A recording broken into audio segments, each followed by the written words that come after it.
Live from ROC Recording Studios in Rochester, New York, metal maniacs around the globe unite. Prepare for Metal Mayhem ROC.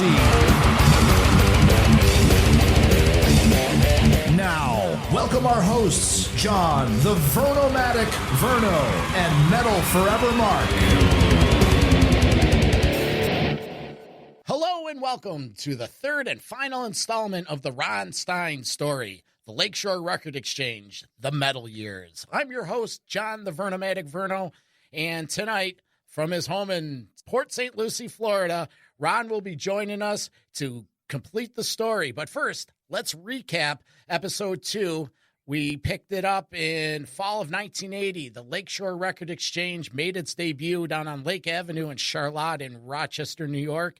They developed a young but a very enthusiastic metalhead customer base led by two gentlemen that had knowledge of the new wave of British heavy metal material. Ron invested some money in an overseas import operation and received his first installment of import records that quickly moved. Public access radio show debuted Metallic Overdrive to a huge success. Spring of 1983, the band Metallica comes to Rochester to do their debut album. And in the fall of 83, Lakeshore, with its three-headed monster of in-store traffic, the Metallic Overdrive radio show, and the increasingly popular mail order operation, Lakeshore Record Exchange is ready for the next step. So again, live from Port St. Lucie, Florida, Ron Stein. Hey, John, how you doing tonight? Oh, we're doing well. The sun's beaming through the studios here at ROC in Rochester, New York. Supposedly, it's supposed to be spring soon, so we're doing well. I was going to say, sun in Rochester is always a good thing. How are you and Jackie doing down in Florida? We're doing great. We're, just sheltering in place like everybody else is and staying safe. And, we're just living the retired life here. We're doing fine. All right. Excellent. So I'm excited about this final installment. Right off the bat, I want to say this has been great. Reliving a lot of these memories, because if there's a demographic that was the poster child for Lakeshore, I consider myself right up in there, because I was there for pretty much not the whole Lakeshore time, but back in like 83, 84. So this has been an honor of mine to sit down and get to know you and do this. We picked the story up in January of 1984.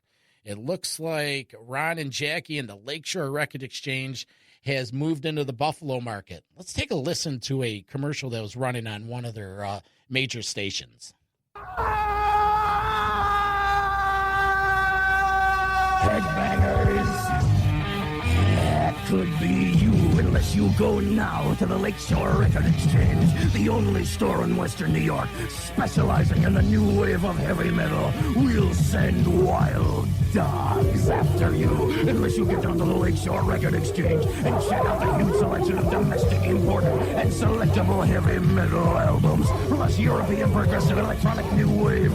Oh, get there now. Shocking, isn't it? Well, it could be you unless you bring your used LPs to the Lakeshore Record Exchange. They buy and trade quality used LPs, and those for you that refuse to come, we'll send rats after you. We'll send wild rabid rats to your house. To order your free mail order catalog of heavy metal albums, just write Lakeshore Record Exchange, 4402 Lake Avenue, Rochester, New York, 14612, or call 663-1447. The new Crocus album is entitled Headhunter. Here's the title track, Crocus, New Crocus, on Monday Metal Madness from Woo FM. All right, so it looks like Lakeshore invaded Buffalo. Tell me the story.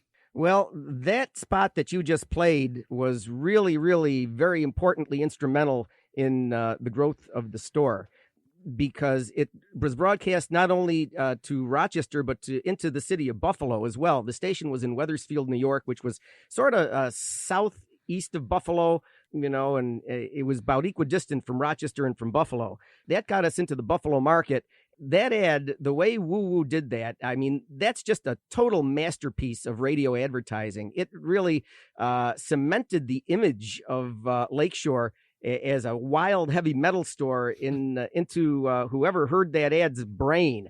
I mean, we got lots and lots of business from Buffalo as a result of that ad, not only, you know, from a mail order standpoint, but people making the road trip from Buffalo to Rochester to buy from us in the store in Rochester.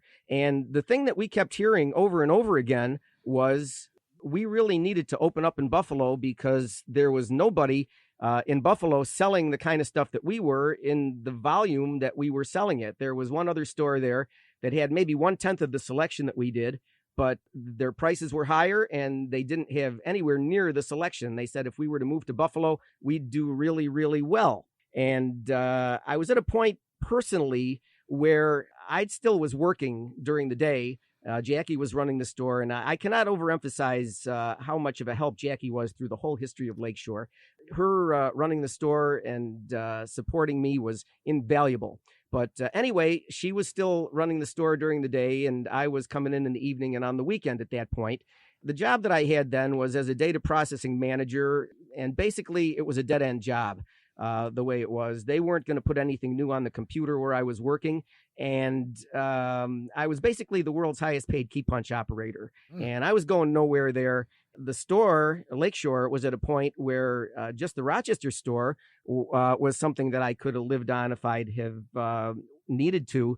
But because of all the demand we were getting from Buffalo, it appeared that the next logical thing for us to do was to expand the business and open a second store in Buffalo, because from everything we were being told, that was something that would be very successful and make us a lot of money. Yeah, and so circling back, the formative years of the Rochester Lakeshore was fairly successful. So it seemed like a logical step. Just seemed like success was on the horizon. Well, it seemed like a logical step, but unfortunately, the fates had other things in mind for us. 2 weeks before we opened the Buffalo store, I had signed the lease. I had a lot of the inventory in there already, found the location and everything.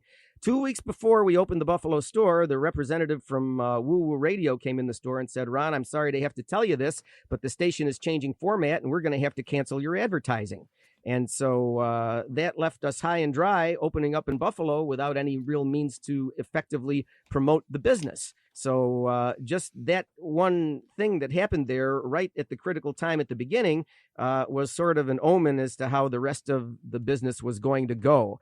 The first location where we were was, if anybody's familiar with the geography of Buffalo, we were a couple blocks north of the old UB campus at Main and Bailey. We were a couple blocks north of that at Bailey and Millersport Highway. My thought was that we would have the metal market from the Woo Woo ads and the business we had built up to that point in Buffalo. And I would also be able to get import business on the new wave and alternative end of things from the University of Buffalo that was right there.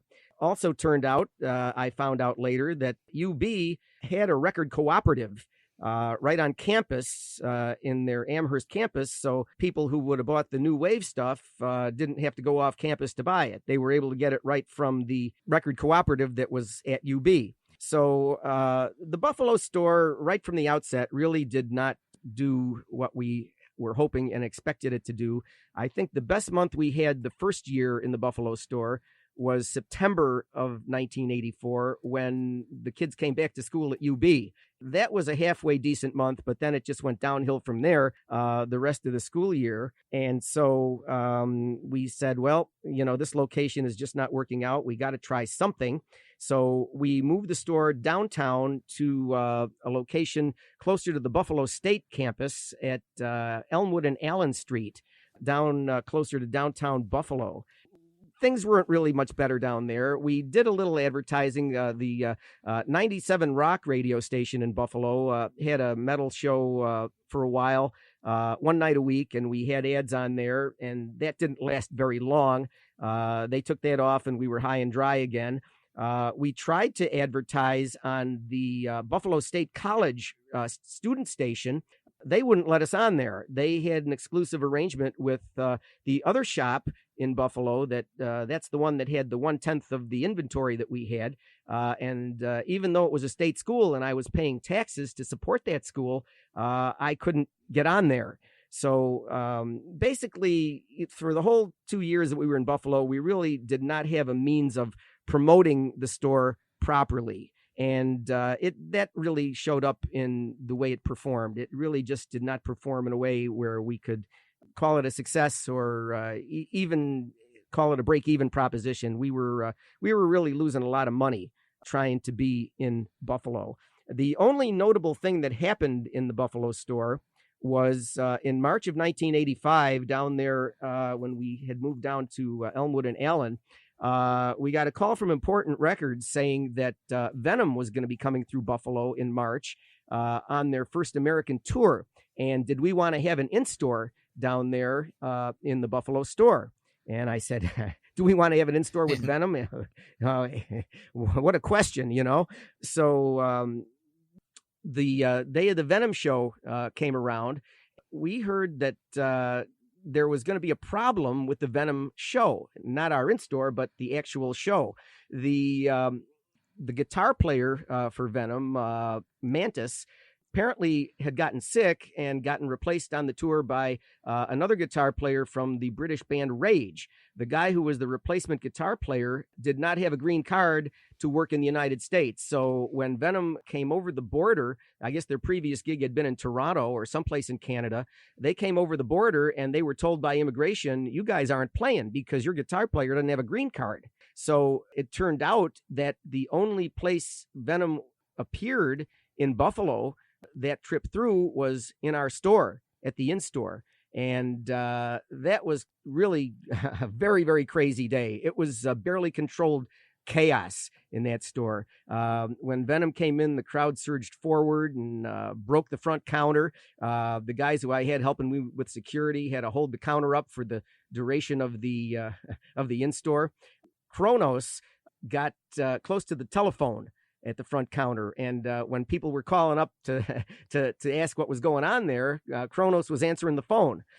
Well, there we have a Lakeshore Record Exchange photo gallery picture page at metalforever.com where you could go and look at some of these photos from the Venom in-store appearance. And that was, those keeping track at home, that was Venom when they were on tour in 1985 on the Ultimate Revenge Tour with Slayer and Exodus.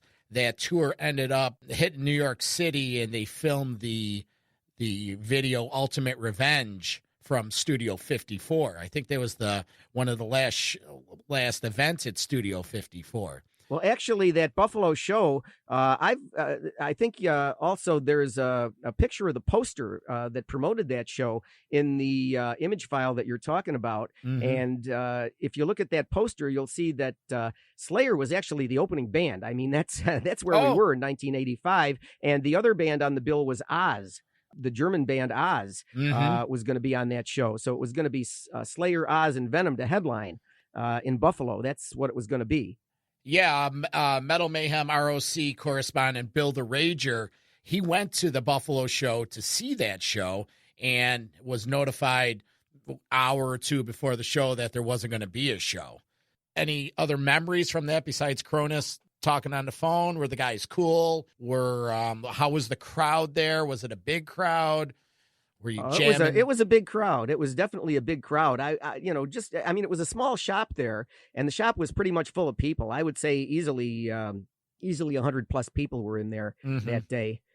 Like I say, it was barely controlled chaos. Jackie and I were kind of joking around between us because the store, was, as we said, was not doing well. And Jackie and I were saying between us, geez, we should just walk out the door and just let them do whatever they want in here. Yeah, that being said, I know you had your struggles there. Was there anything from the whole Buffalo experience that was positive? Well, we did meet the band Assailant through the Buffalo store. Those guys came in and were customers and introduced themselves. And, anybody who knows Assailant knows that they were really nice guys, all five of them. And we were able to strike up a working relationship with Assailant to be able to use them as an opening act for some of the shows that we did in Rochester, and helped them out a little bit, getting their exposure in the city of Buffalo as well. So that was a positive thing. But all in all, I can't really think of too much else besides that and the Venom in-store that really were positive things that happened out of our 2-year Buffalo experience. I think in the last segment, I talked about the business arrangement I had with Metallica with their road cases, and that I got consideration from them for making them the loan. In order to pay all the bills that arose out of trying to do that Buffalo store, I was forced to take a settlement on that arrangement that I had with Metallica to be able to settle with some of my suppliers for the Buffalo store. So, again, there really isn't too much positive that I could say happened from our 2-year experience in Buffalo. So at this point, what's going on in Rochester? The business as usual? Was Jackie was running Rochester while you're in Buffalo? Was that how it was going? I had an employee in Buffalo 3 days a week, and then the other 3 days a week, I would go and run the Buffalo store, and Jackie would stay in Rochester and run the Rochester store. And the fellow I had running it in Buffalo, he was very knowledgeable. He was one of the most knowledgeable metalheads there were in Buffalo at the time, and a very nice guy. So he ran it 3 days a week, and I was there the other 3 days a week in Buffalo, and Jackie ran the store in Rochester when I was in Buffalo. And again, I can't say enough about the help that Jackie was all during Lakeshore and really beyond that when we had our store in Houston after we moved out of Rochester. I could never have done the record business without Jackie. She was so supportive and encouraging and helpful. Everything you want your wife to be, she was. And, she's just as big a part of the success of Lakeshore as anything else that we might be talking about. Oh, sure. All right, we're going to take a quick little break here on Metal Mayhem ROC. And when we come back, we're going to pick up the situation in Rochester and the exciting things going on at Lakeshore Record Exchange. This is Metal Mayhem ROC. This edition of Metal Mayhem ROC is brought to you by Mr. V's Street-Style Vending and Special Events Catering. Visit our lunch cart in the College Town District at Strong Memorial Hospital, or hit up the Late Night Weekend location at the corner of Monroe Avenue and South Goodman. Look us up online at MrV'sVending.com for catering prices and availability. That's Mr. V's Street-Style Vending and Special Events Catering. Now, back to Metal Mayhem ROC. We're talking live with Ron Stein of the Lakeshore Record Exchange history. Now we're back to the Rochester situation. What's going on in Rochester? Well, the major thing that happened in Rochester that hadn't happened previously, because right through to the end, we were running the store pretty much the same way business-wise, just selling the new metal stuff as it came out and underwriting Metallic Overdrive and all of that. So none of that changed during the last 4 years of it. The big thing that did change was we began to do live shows as another means of promoting the store and promoting metal in Rochester. That was the major thing that started in 1984 and continued right to the end till when we sold the business. How did that come about? Was it solely your idea? You were doing all these shows at the Penny Arcade. Did they approach you? How did that come about? Well, the first show that we did was not an arcade show. One of the fellas who used to come into the store, I think it was Joe Giorgione from the band Fallen Angel. Apparently, as Jackie and I remember it, I think it was him that knew somebody who was running the Stutson Theater, which had stopped being a movie theater at the time and was trying to use their facility for other things, live shows and other uses besides just movies. The idea came up of doing a local metal show at the Stutson Theater. So Joe got his band Fallen Angel. We got Assailant from Buffalo, and in August of '84, we got involved doing a little show at the Stutson Theater with the two local bands. How'd that turn out? It was pretty successful. The only problem we had was there was one crazy lady who came in there and was going to call the cops on us because the bands were using 4-letter words. But other than that, it was pretty successful. It was a nice, enthusiastic but mellow crowd. There wasn't any problem of any kind, security wise or violence wise or anything like that. And we did okay with that. So that was pretty successful. But really, the major thrust of us doing shows started one day when I got a call from Greg Sullivan, the guy who was the owner at the Penny Arcade. He called me and said, Ron, I understand you're the guy in the area here who knows all this new heavy metal stuff that is coming out. He said, I've been getting calls from the booking agents for some of these new metal bands who want to do shows at the arcade. And I don't know the first thing about these bands. And I thought maybe if you're more familiar with them, you might want to get involved as a promoter here doing shows at the arcade. We can talk about what kind of business arrangement we can have if you want to come in here and do shows here. You can sign the contract. You can be the promoter. You hire the sound and lights, provide them with their contract rider, the food that they need and all that stuff, and give us a certain amount of money per head in the door, and you keep all the rest of the proceeds for yourself after you pay the band. So, if you think you're confident enough to want to undertake something like that, if you know the bands well enough, it might be something that might be able to make a little money and promote your store at the same time.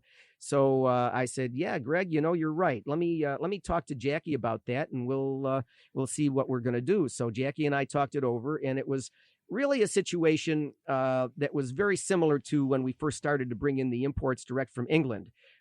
We said, well, let's figure out what this will cost. So we, ran down the expenses, and we said, okay, well, for this first show, it might cost us $500 or $600 if we don't sell one ticket. So, that's what we got at risk. Again, if this succeeds, there's a big upside to it, not only in the form of making money, but also promotional value for the store and promotional value for the metal scene around Rochester. So the downside is if we don't sell one ticket, we lose, $500-600 or whatever it is, X amount of dollars. It sounds like there's a lot more upside than there is downside. So we got back to Greg and we said, yeah, let's go. How do you want to proceed with this? He said, well, I had the agent for a band called Exciter call me.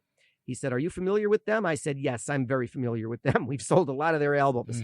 And he said, okay, let me have the agent for Exciter call you.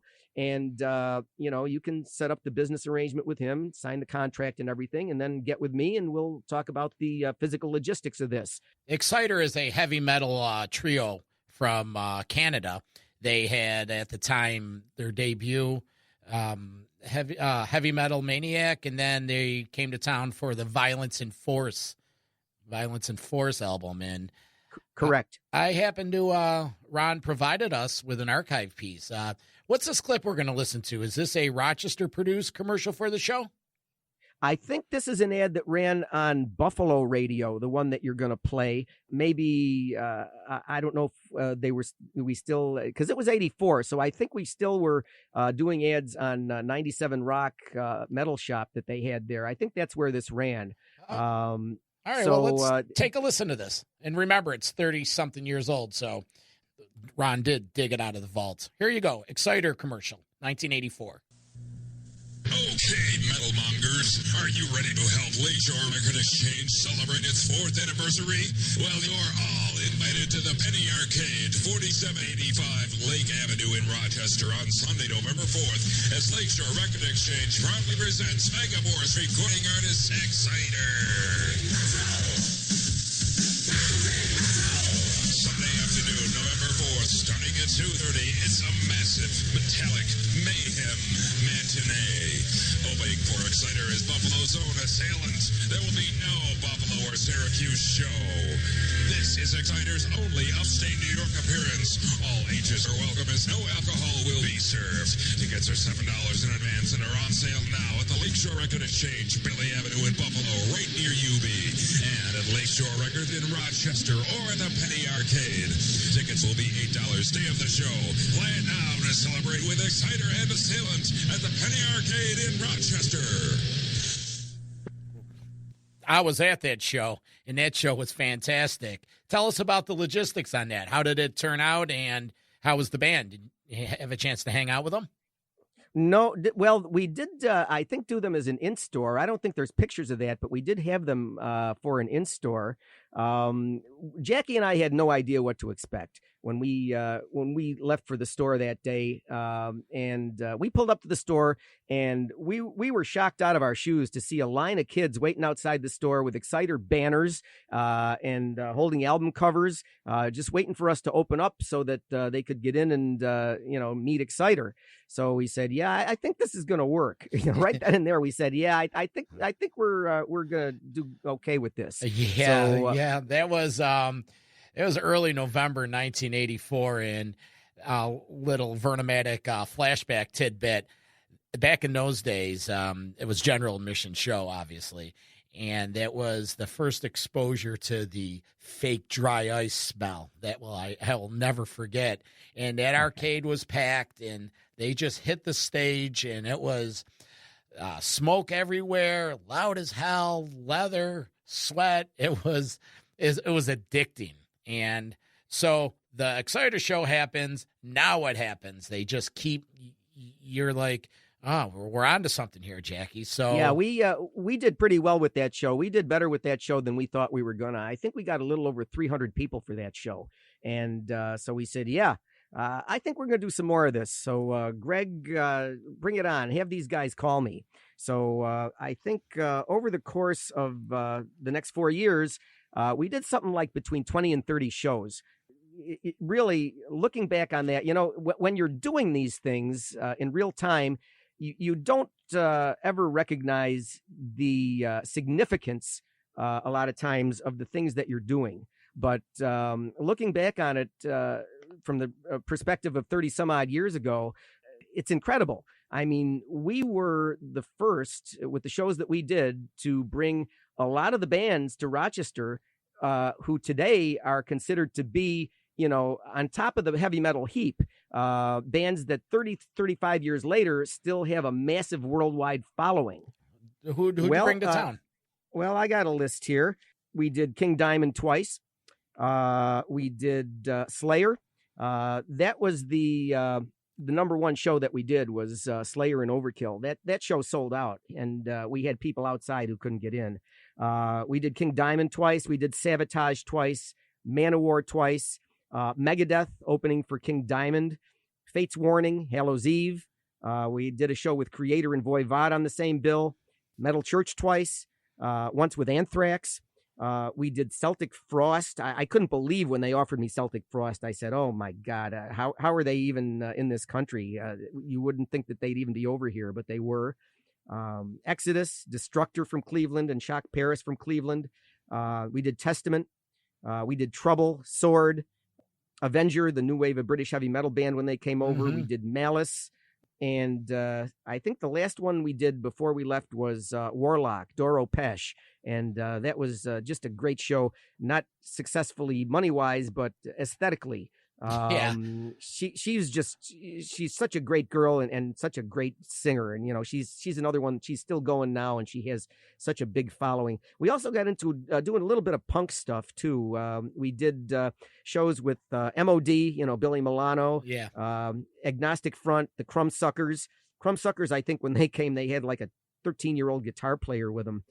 And the British punk bands Discharge and GBH, we did them, too. Excuse me, but one of the really cool things is that we got to experience here in Rochester is there's a term called the Big Four. Most metalheads know what it is, but the Big Four is the big four metal bands of thrash that have gone on to Hall of Fame careers: Metallica, Slayer, Anthrax, and Megadeth.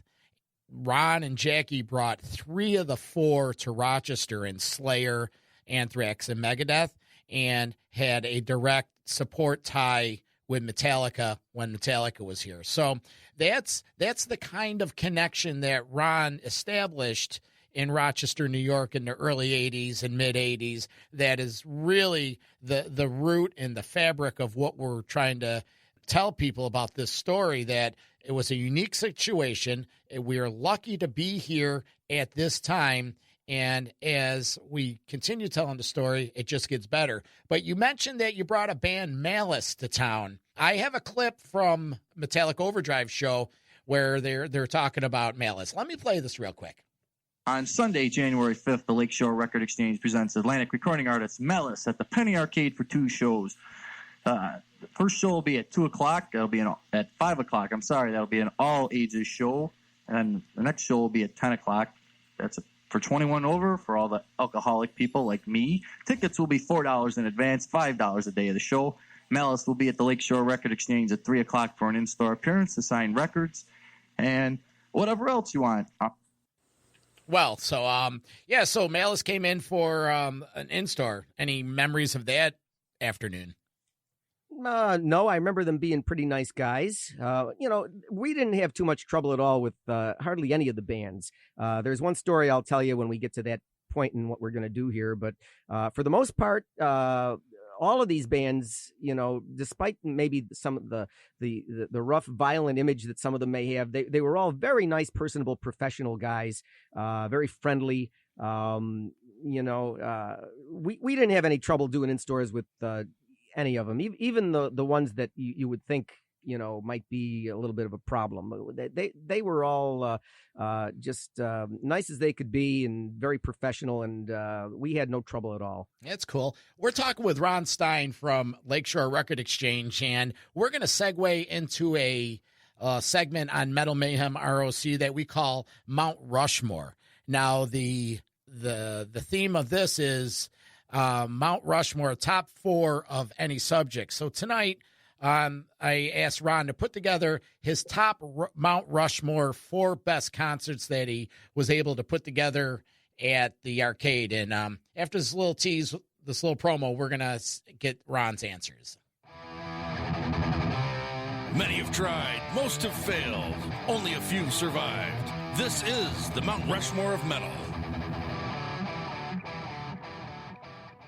So about 25 shows Ron and Jackie Stein promoted at the Penny Arcade. And what's your Rushmore of shows, Ron?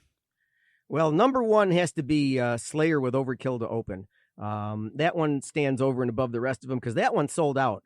And as I said, we had people standing outside who could not get in for that show. And,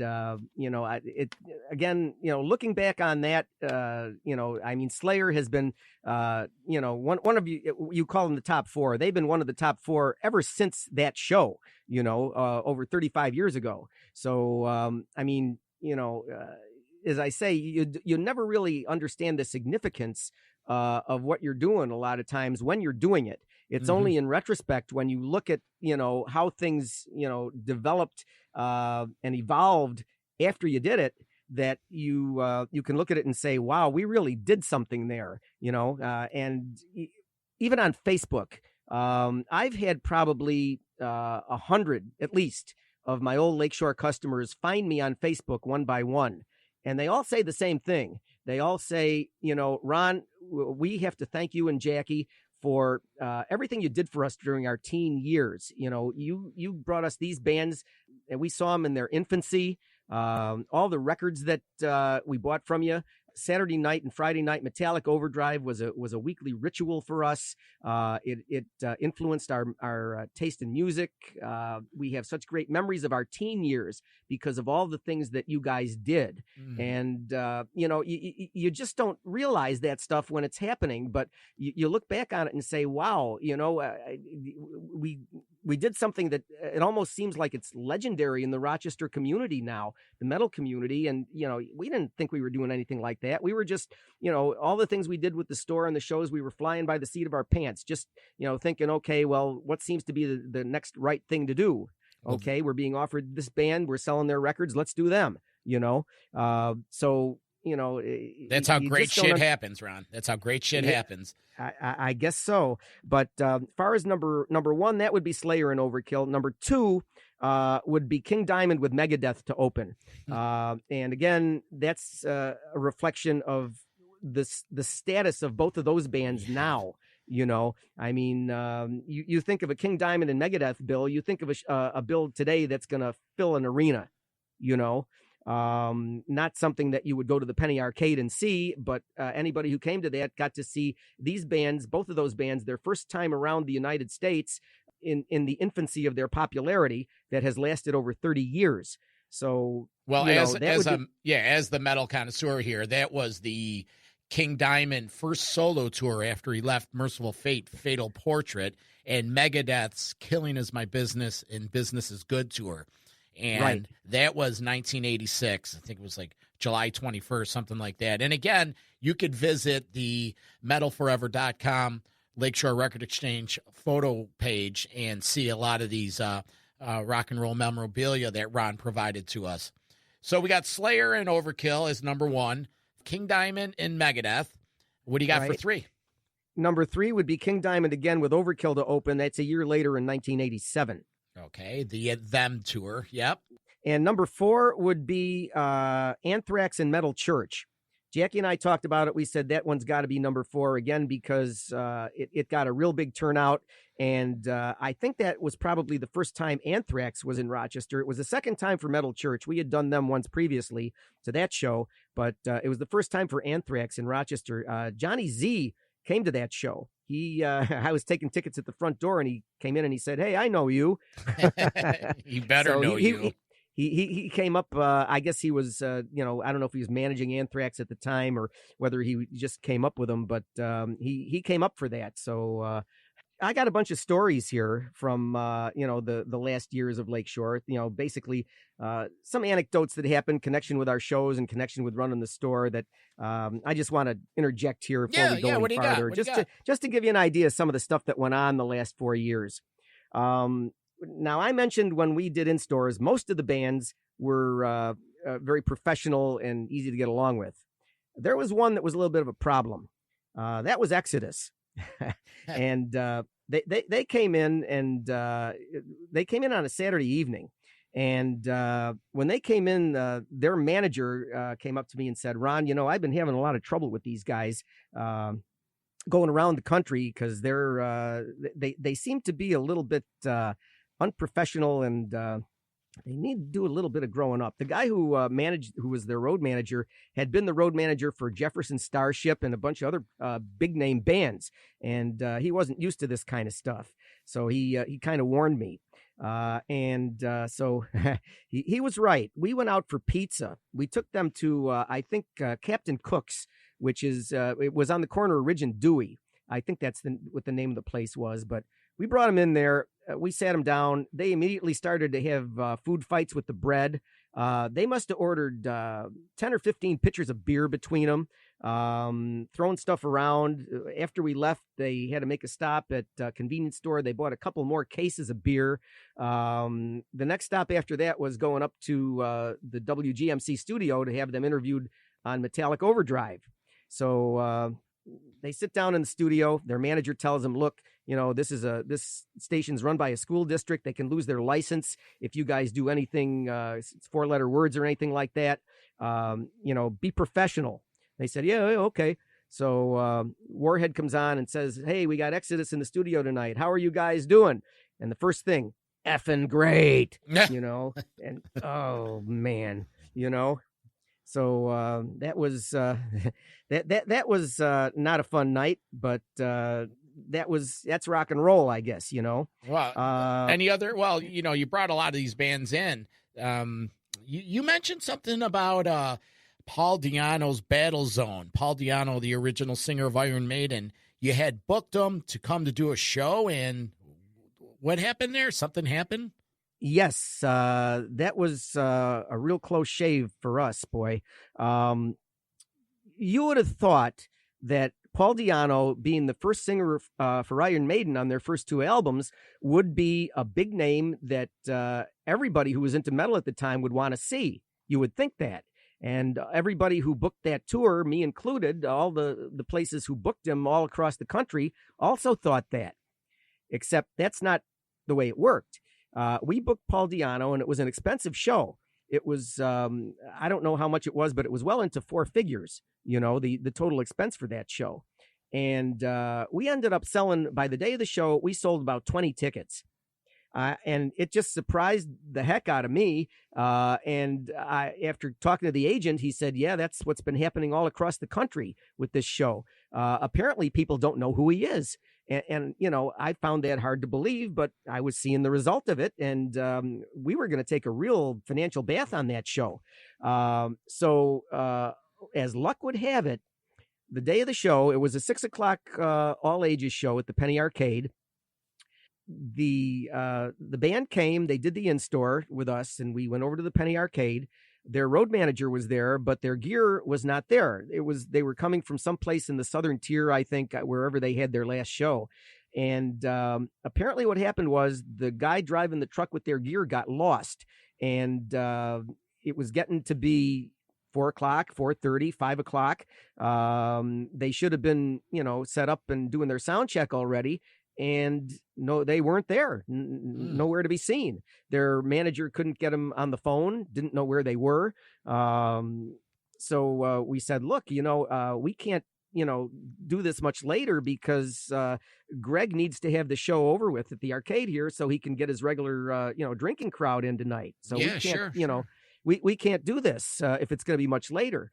So the road manager said, okay, well, if we get to the point where it's time to open the doors and the gear's not here, we're just going to cancel the show. Is that okay? I said, yeah, that's fine. So it got to be 6 o'clock, no band. Manager put up a sign on the door, show canceled. We shook hands. He left. 10 minutes later, their gear showed up. Oh, well, snooze, you lose. Well, yeah, but it was real lucky for us because it saved me and Jackie quite a bit of money. Yeah, that's surprising. You would think a draw like Paul Di'Anno, more than 20 tickets. That's what you would think. That's what every promoter who booked that tour across the country thought. He was on the first 2 Iron Maiden albums. They were still selling like crazy. How do people not know who this guy is? Yeah, but they didn't. They just didn't. Nobody was buying tickets. It was incredible. Nobody believed it anywhere in the country. All right, so we're to the point now where what's going on with the store? What's going on in your life? Some big things are happening. Well, there's a lot of cool stories I got here. Let me just run through a few of these real quick. Then we'll get to the end of things here toward the end. The second time we did King Diamond in 1987, there was a similar problem. The King got to Rochester along with his road manager, and the guys who were driving the truck with his equipment were coming across the border at Niagara Falls. Their previous show also was in Canada. So the guy in Rochester had ended up having the paperwork that accompanied the equipment so that the guys with the equipment could get it through customs at the border. They got to the border with their equipment and customs wasn't going to let them through. So their manager had to quick drive from Rochester to Niagara Falls and back again, all before showtime to get them the paperwork so they could get across the border.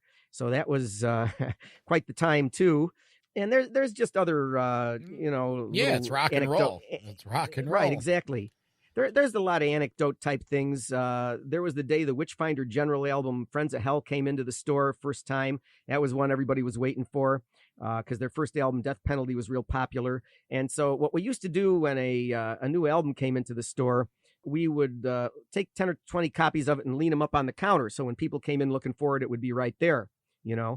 So we had about 20 copies of Friends of Hell leaning up against the counter, and that's the one. It's got a blue background. It's the cover's got a photo of some old guys dressed up as pirates or old colonial soldiers, and they're pillaging some nuns in a churchyard. So we have this thing up on the counter, and a priest walks in.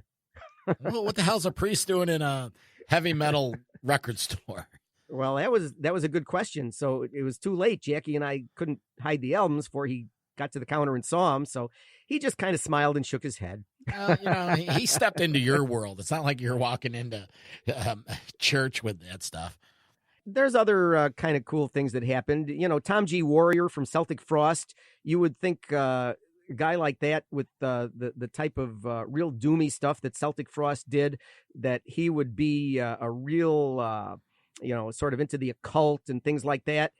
There's a picture in that image site that you're talking about of Tom G. Warrior at the front counter of our store buying an Aerosmith Greatest Hits cassette from Jackie. Well, you wouldn't think that either. Which Aerosmith was it? The Greatest Hits, the one with the red cover. Okay, because they got like 14 Greatest Hits. Yeah, the first one, the one that was out at the time. Oh, okay. Cool. The one with the red cover. This is old Aerosmith. And then there was Warlock. When Warlock came, their road manager was a real piece of work. Their tour bus pulled up at the front. We were supposed to have an in-store. He took one look at the store and said, "No in-store here," and went down to the club. I guess he didn't think Lakeshore was big enough to hold an in-store that was worthy of Warlock. You know, yeah. He didn't understand the underground metal scene, and I was having a lot of trouble with him. Bossing around the guys who I had doing security, and I had to take him out on the loading dock and back and say, "Look, buddy, you're not at L'Amour's here.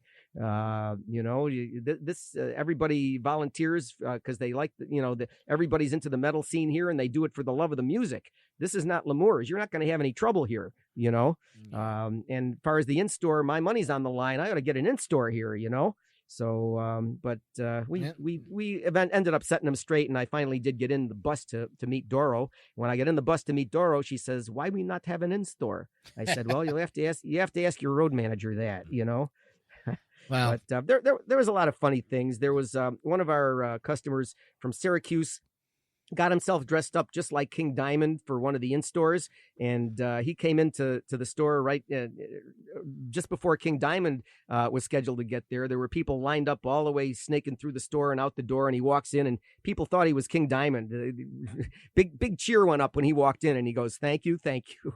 Yeah, well, I was there for that. We're going to segue now into, you mentioned customers that reach out to you on Facebook. Well, I had a chance over last weekend to do a little research, and I came across a heavy metal site called Heavy Metal Rarities. And on this site, I saw, to my amazement, some old school metalhead that I've since become friends with right here in Rochester, New York, had posted in the online portion of the website cassette ripped versions of old Metallic Overdrive shows and old Metal Mayhem shows that I hosted back in the 80s when I started my broadcast career. Through all that, I was able to dig up Merciful Mike, that's his name, that's what he goes by. He was able to provide with me a vintage audio cassette of an interview that our very own Ron Stein did with Bob the Warhead Thomas from Metallic Overdrive on the night in 1988 when big things were going on in the Lakeshore years. And I'm going to run a promo for Lakeshore that used to run on the show. When I come back, Ron's going to tell us exactly what Lakeshore was up to in the late 80s. So we'll be right back. Metallic Overdrive is made possible on WGMC by the Lakeshore Record Exchange, Rochester's rock import specialist, featuring a complete line of heavy metal, progressive, and new wave music. The Lakeshore Record Exchange, 4410 Lake Avenue in Rochester. So, it's 1987, 1988. What's going on? Well, I got to a point at the end of 1987 where it sort of gradually became obvious to me that I needed to bring things to a close in Rochester, not only business-wise, but personally. I had personal stuff going on that I really made me think I really needed a change of scenery. And business-wise, when you got to the end of 87 and 88, that was when the CD era was starting. And very rapidly, what was happening was if you had an inventory at a store that consisted of mostly vinyl records, your inventory was getting to be worthless pretty quick because everybody was dumping their records and wanting CDs. They wanting the digital. Sure. So more and more, it became obvious to me that I really needed to do something to have a fresh start, because I was going to have to recapitalize my whole business. I had everything I had was like 90% vinyl. Nobody was going to be buying it. They were all coming in looking to buy CDs, so I needed to do something to maybe get a fresh start business wise and recapitalize the thing and start over again. And I don't know, John, how religious or spiritual a guy you are. I personally am not religious in the sense that I go to church or temple and follow all the rituals, but I have always felt that there's somebody or something there that kind of guides you around and maybe sends you messages at critical times. Mm-hmm. And at the end of '87, Thanksgiving week, let's just say I was sent a message in no uncertain terms that was telling me, Ron, you're done here. You need to go someplace else and do something else, because basically there was a series of events over a 5-day period that it belonged in Ripley's Believe It or Not. The chances of it happening were 1,000,000,000 billion trillion to 1. Again, if you interpret these things as messages, it was like somebody was telling me, Ron, you need to be out of here. You need to do something else. So, all of these things were coming together to make me think that I really needed to relocate. And so, it became time to think about selling the store. So you went ahead and found a buyer, and you sold Lakeshore. End of an era? Yes, end of an era in Rochester. Jackie and I moved to Houston, Texas. We kind of picked up where we left off in Rochester. We bought another store that, kind of like when Play It Again Sam was presented to me, was not doing well. And so I bought it cheaply, and I put new inventory in it, all digital, of the type that we were selling in Rochester, a lot of underground metal and a lot of the other new wavy type things that we were selling. And we just kind of picked up where we left off. And we went another 8 years in Houston like that. But that's basically, what happened at that point. Well, like I said, I have these clips. Let's go back to July 1988 with you and the Warhead having an interview on the Metallic Overdrive show. Brand new music from Slayer from the forthcoming LP, South of Heaven. And what we're going to do right now is call it a wrap on the best show that I've ever done here on Metallic Overdrive. It's been a pleasure having you down here tonight, Ron. It's definitely making me kind of sorry I didn't do this more often myself. Well, I got to be on record here as saying you can't say I didn't tell you before, many times before, that you ought to come down and do a show. Yeah, you did. I knew it'd be... I knew you're the man, Ron. I mean, let's face it, you've been just the center of metal in Rochester for so many years that it's just been really great down here, getting a lot of your input on the show and the bands, and the show wouldn't have been the same without you tonight, to say the least. And I think this is a perfect way for you to go out, like they say, in style. So, I'm just... Why don't you babble for a little while? Well, all I got to say is some of the same stuff I said last week and that I've been saying over the phone to people. Got a lot of calls tonight. I'll say. I think we're going to run up a megaton bill for these people here tonight. We're keeping Rochester Telephone in business tonight, I think. But, I want to thank everybody for calling up and giving me those warm words of support and thanks and everything. And all I can say is the same thing I told the people on the phone, that none of this would have happened the last 7 years without you guys coming to the shows and buying the albums and just generally being into it. So that's you and the Warhead back in '88. You remember that night? I remember that night very well. I think I have a cassette of that night here myself. Later in the cassette, they talk about that. It's like 4:30 in the morning. But so you're up there and you're spending a little time with the Warhead. What's your state of mind at this point? What do you remember about that summer and your views on Overdrive and the Warhead? Well, of course, the success of Metallic Overdrive went hand in hand with the success of the store in those years. You wouldn't have one without the other. They were both part of the same thing. And, I cannot thank all the guys who were the DJs on Metallic Overdrive enough for what they did, because, just the whole sound of the show, the pace of it, the stuff that they played was just perfect. I mean, they just they had a total 100% perfect sense of what to do on a contemporary heavy metal radio show.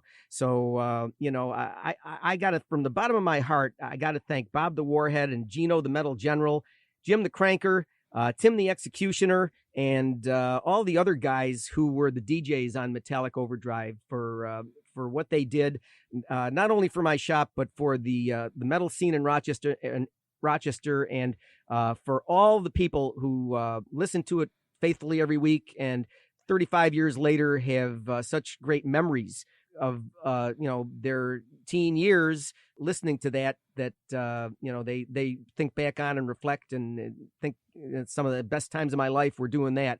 I hear that all the time from the people who get hold of me on Facebook who are my old customers. Well, it's true. It's true. And, we got to turn the corner on this, but I want to give you a chance to thank whoever you need to thank. And I want to thank you for taking the time and coming on with us.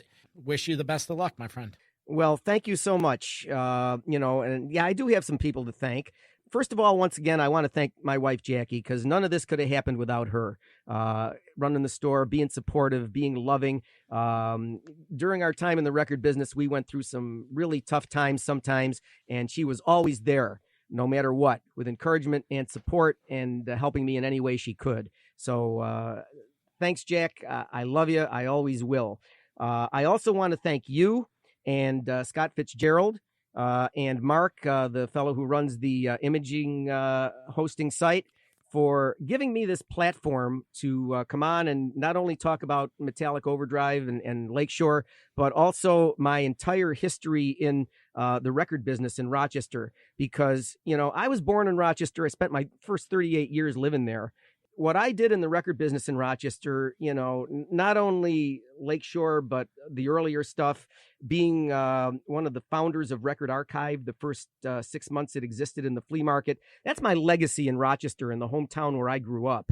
I want to thank you guys from the bottom of my heart for giving me the platform to talk about this and make a permanent record of it so people can hear it and they'll have some idea of what my personal legacy in Rochester is. Everybody, it's the best thing I ever did in my working life by a long shot, and everybody wants to be remembered for some of the things that they did when they were around. And with me, it's my legacy in the record business in Rochester. And I want to thank you guys so much for giving me the platform to come on here and explain my history, the stuff that I did, and, record it for posterity. Well, you're more than welcome, Ron. Thank you. And we do appreciate it. It's an important thing to me because over the years, I've tried to talk to people up in Rochester in the media about, talking to me about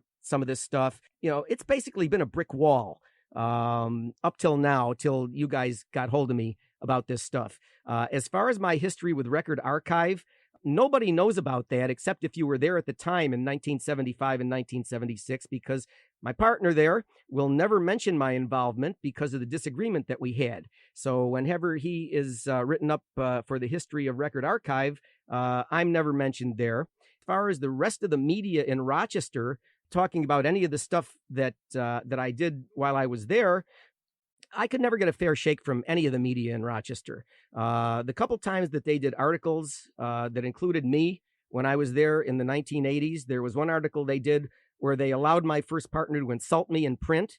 There was another article they did about heavy metal in Rochester where they called me the older balding man behind the counter. And the final slap in the face from the Rochester media was when Lakeshore closed in 2017. There were probably, I counted about 8 different articles, at least on the internet, that were put there by all the different Rochester media about the closing of Lakeshore. And they all said the same thing.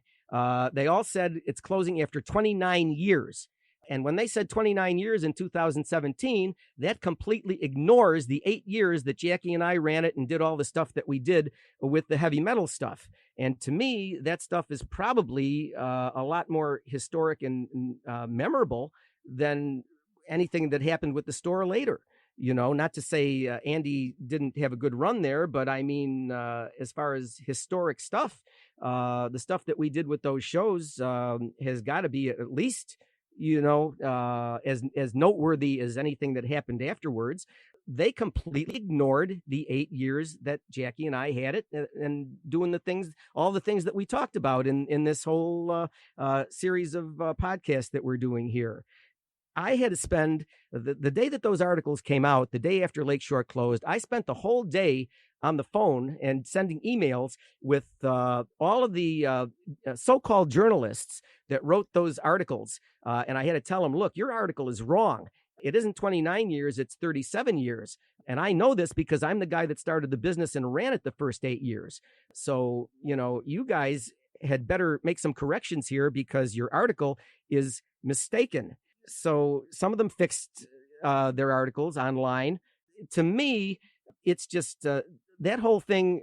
It was just a prime example of the worst lazy ass journalism that there could be. Wherever those people went to school to learn journalism, they ought to get hold of those schools and get their money back that they paid for tuition, because apparently nobody taught them how to double check what they read. Basically, the articles they did were based on one Facebook post, and they didn't do any other further research. They didn't double check to see whether they were writing was accurate.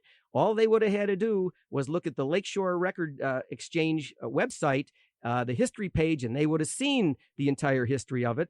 But none of them did that. And I'm sorry, but to me, that was just the final slap in the face. And it was just example after example of lazy ass journalism. And I hope somebody who wrote those articles is listening to this right now, because you deserve to hear that.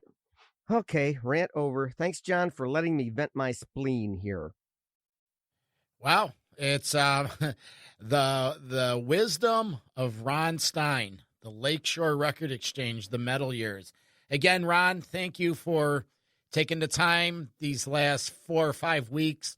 We spent a lot of time on the phone going over the story and personally helping me relive some of my history. And I put together a closing for this, but I want to read something that really exemplifies part of what you established for myself and for the rest of the people that went through all this. I'm going to quote the late, great Neil Peart from Rush, who passed away at the beginning of this rotten year. And this is from the song Time Stands Still. It's a few lines. Summer's going fast, nights growing colder. Children growing up, old friends growing older. Freeze this moment a little bit longer. Make each sensation a little bit stronger. Experience slips away. Experience slips away. The innocence slips away. We'll be back in 1 minute. Music from Metallica and Damage Incorporated going out by request at Verno. And, anyway, that request was going out to Sindai, Bill the Rager, Mr. Nuts, Hack Incorporated, TR's girlfriend, and Vernomatic himself. So have a good time, guys. I'm going to be working on sawing some lumber now, so I'm going to take off out of here. But I do have just about 20, maybe 15 seconds of tunes, and then I'm out of here. The relentless attack of Metallic Overdrive, brought to you exclusively on WGMC Grease.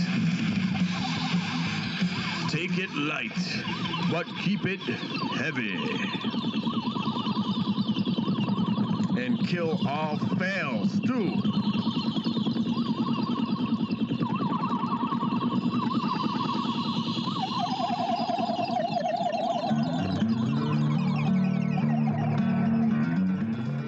The wisdom of the Warhead, by far the metal general, one of the greatest metal attributes that the city had, right behind Ron Stein. Again, Ron, I want to thank you for taking the time and coming out here.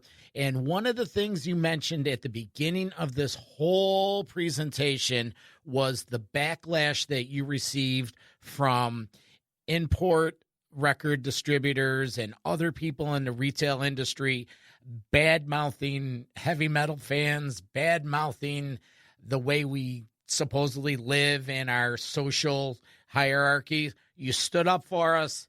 You are our voice, and we're going to go back to 1988, and these were the kind words you had for us. This is the Vernomatic. This is Metal Mayhem ROC, And we'll talk to you soon. Thank you. But, what can we say? We're getting crazy down here. It's 4:25 a.m., and I think that's pretty much going to end it up, unless you got anything else that you'd like to add. I think I've said it all. Last week when I was on, I thanked all the DJs that have been involved in it, and I'm eternally grateful for their participation and everything they've done. I thanked all the people who have been into the metal scene all this time, everybody who listens to the program and came to our shows and buys records at Lakeshore. I've never met a finer bunch of people in the world. The people with the PMRC or anybody else who rags on heavy metal and says that the people involved in it are somehow degenerate, or that the people who listen to it kill their parents after listening to it or whatever. Those people are just full of so much hot air. I know, because I killed my parents while listening to it, not after listening. It's all over. You see, there's a difference there. There is a big difference. But anyway, as far as I'm concerned, I've met nothing but people that I like and have gotten along well with, and throughout my 7 years involvement with heavy metal, and I really can't understand why it's gotten such a bad name. It's just totally beyond me. Anybody with an open mind who can deal with heavy metal with rational thought and just look at it and meet the people who are involved with it and give them a fair chance. There is no reason in the world that you would say that these people are any different than anybody you'd meet in any other walk of life. Wow. I said that 32 years ago, but I'd say exactly the same thing right now.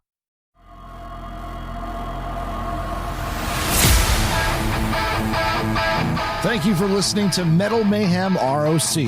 Check out our website, metalmayhemroc.com or metalforever.com for more information on upcoming concerts, interviews, archives, and more. Please rate and review the show wherever you get podcasts.